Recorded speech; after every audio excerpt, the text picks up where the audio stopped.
Bonjour, pour cette première vidéo sur ma chaîne, nous allons parler des sites internet et plus précisément des mentions légales.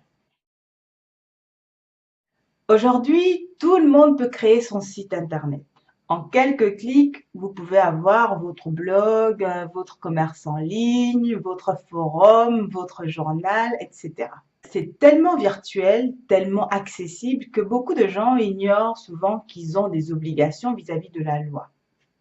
Une de ces obligations concerne les mentions légales.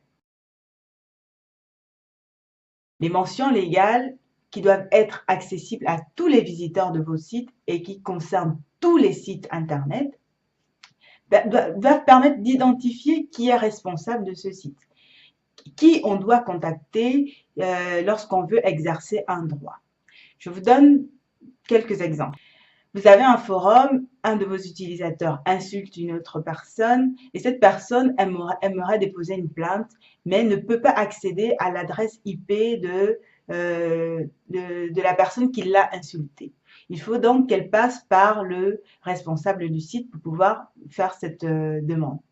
Il faudra donc que vous soyez clairement identifié. D'autres exemples seraient les newsletters, les e-books qu'on met en ligne pour pouvoir collecter les informations des visiteurs du site.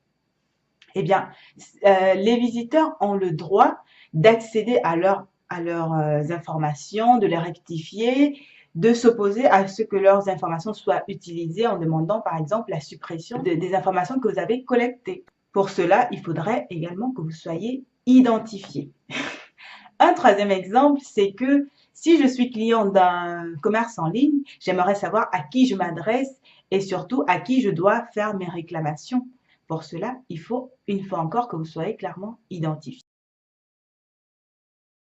L'identification dans des mentions légales dépend de si vous êtes une personne physique ou une personne morale, donc une société par exemple.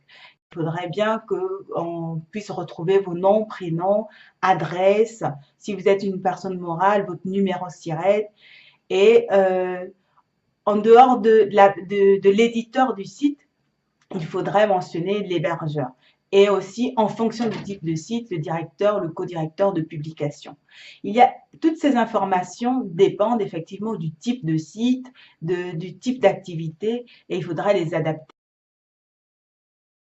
Les mentions légales concernent tous les sites et peuvent avoir de graves conséquences. 1 an de prison et une amende de 75 000 €. Faites donc très attention et vérifiez que votre site est conforme à la loi, qui contient effectivement les mentions légales et surtout qu'elles sont accessibles, que vos visiteurs n'ont pas besoin de chercher trop longtemps pour les trouver et qu'en un clic, ils peuvent savoir exactement qui est derrière votre site. Vous pouvez me laisser un commentaire et vous abonner à ma chaîne pour avoir accès à mes prochaines vidéos. À bientôt!